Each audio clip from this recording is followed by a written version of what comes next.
Toll gate ತೆರವಿಗೆ ಆಗ್ರಹಿಸಿ ದೇವದುರ್ಗ ಶಾಸಕಿ ಕರೆಮ್ಮ ನಾಯಕ್ ರಾತ್ರೋರಾತ್ರಿ ಪ್ರತಿಭಟನೆಯನ್ನ ಮಾಡಿದ್ದಾರೆ. ರಾಯಚೂರಿನ ದೇವದುರ್ಗದ ಕಾಕರಗಲ್ ಬಳಿ ಧರಣಿ ಕುಳಿತು ಅಸಮಾಧಾನ ಹೊರಹಾಕಿದ್ದಾರೆ. ಅವೈಜ್ಞಾನಿಕ ಟೋಲ್ ಗೇಟ್ ಅಳವಡಿಕೆ ಮಾಡಲಾಗಿದ್ದು 40 ಕಿಲೋಮೀಟರ್ ಅಂತರದೊಳಗೆ 2 ಟೋಲ್ ಗೇಟ್ಗಳಿವೆ. ಈ 2 ಟೋಲ್ ಗೇಟ್ಗಳಲ್ಲಿ ಒಂದು ಟೋಲ್ ಗೇಟ್ ರದ್ದುಪಡಿಸುವಂತೆ ಆಗ್ರಹಿಸಿದ್ದಾರೆ. ಈ ಕೂಡಲೇ ಟೋಲ್ ರದ್ದುಪಡಿಸುವಂತೆ ಆಗ್ರಹಿಸಿದ್ದು ತಹಶೀಲ್ದಾರ್ ಪೊಲೀಸ್ ಅಧಿಕಾರಿಗಳಿಂದ ಟೋಲ್ ಗೇಟ್ಗೆ ರಕ್ಷಣೆ ನೀಡಲಾಗುತ್ತಿದೆ. ಟೋಲ್ ಗೇಟ್ ತೆರವು ಮಾಡುವವರೆಗೂ ಹೋರಾಟ ಮುಂದುವರಿಸುವ ಎಚ್ಚರಿಕೆ ನೀಡಿದ್ದಾರೆ.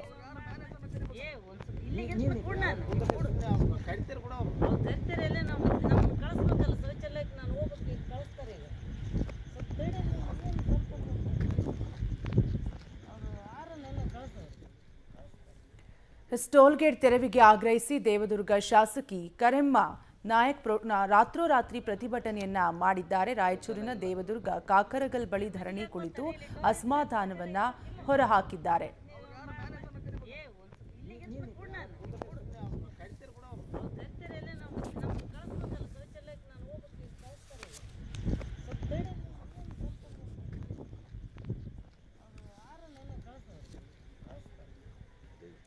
ಟೋಲ್ ಗೇಟ್ ತೆರವಿಗೆ ಆಗ್ರಹಿಸಿ ದೇವದುರ್ಗ ಶಾಸಕಿ ಕರೆಮ್ಮ ನಾಯಕ್ ರಾತ್ರೋರಾತ್ರಿ ಪ್ರತಿಭಟನೆಯನ್ನ ಮಾಡಿದ್ದಾರೆ. ರಾಯಚೂರಿನ ದೇವದುರ್ಗದ ಕಾಕರಗಲ್ ಬಳಿ ಧರಣಿ ಕುಳಿತು ಅಸಮಾಧಾನವನ್ನ ಹೊರಹಾಕಿದ್ದಾರೆ.